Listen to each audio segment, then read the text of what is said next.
Thank you to FICCI and the Konrad Adenauer Stiftung for putting together this most timely virtual dialogue on the consequences of the global pandemic for the future of work. The United Nations Industrial Development Organization is pleased to contribute to this debate. I regret that at the last moment I could not join live.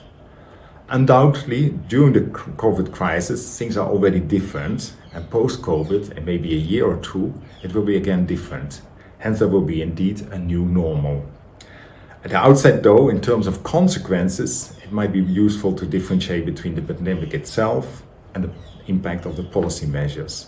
The pandemic is a health emergency and stresses the global healthcare systems in India, but also in countries with much higher incomes. Policy responses have curtailed the movement of people and halted the economy and society. Future will tell what will have had the greatest impact. At the moment though, it seems in India the biggest impact is from the policy measures.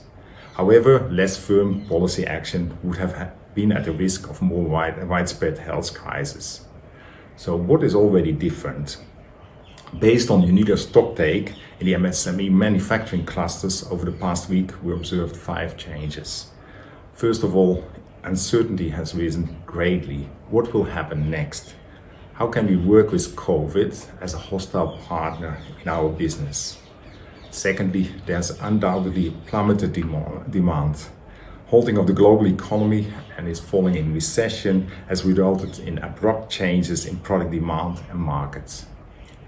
Workforce turnover is also there. Massive return of unskilled and lower skilled migrant workforce in panic and despair for food, shelter and livelihoods. If businesses are to restart, they will have to restart largely with a new workforce. There has also been an instant devaluation of inventories and machinery. Companies have stocks of raw materials that are no longer useful, and the machines have stand idle with lacking maintenance. And fifth, of course, supply chains are thoroughly disrupted at the moment. Each of these contributes to a heavy cash flow crunch, and hence access to working capital will be critical for bouncing back. Bouncing back will not be instant. The process of turning current worries into actionable plans for the future is unfortunately still largely to start. The future of work can differentiate between impacts typically observed in terms of economic recession, in terms of layoff, unemployment. In addition though, there will be specific challenges. Qualitative challenges. Let me elaborate on 3. First, in terms of the global value chains. The severity of the impact has been augmented by the interrelatedness of the global value chains. Paradigms of efficiency had created lean but vulnerable global value chains. Car assembly plants globally came to stand still due to lacking parts from China. In bouncing back, there will be more focus on resilience, which comes with more diverse and localized supply chains. This could be an opportunity for India, make in India. Secondly will be the relationship with nature. As many have highlighted, zoonotic diseases as COVID-19 are a reflection of infringement of humans on nature and wildlife. May COVID-19 therefore also be a wake-up call to redress the human-nature balance. Undoubtedly, that would have widespread benefits in terms of climate, environment, biodiversity, and indeed the abilities of future generations to live their lives. Thirdly, that's perhaps most immediate, will be the implications of the 6-feet economy. COVID-19 will be with us for the immediate and midterm future.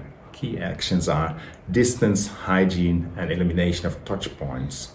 We have to decongest workplaces and improve worker productivity in manufacturing.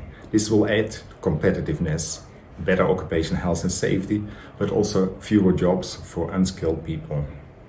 There will be a push for working from home, particularly in commercial service sector. This will decongest roads, but may also put stress on families, as we have already seen that the work-life balance is changing, and there's a difference between having the freedom of working occasionally from home and having the routine of working from home. It's also likely that e-commerce will flourish, but what will then the implications be for the retail, the hospitality and the entertainment industries?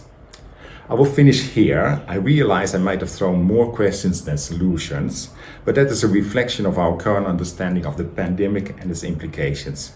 We are united in our worries. Where will this pandemic take us? It's good to acknowledge these worries as a fundamental starting point, yet also for taking a proverbial deep breath, reflect on the situation, and come up with actionable plans for more sustainable and inclusive economy and society. Thank you.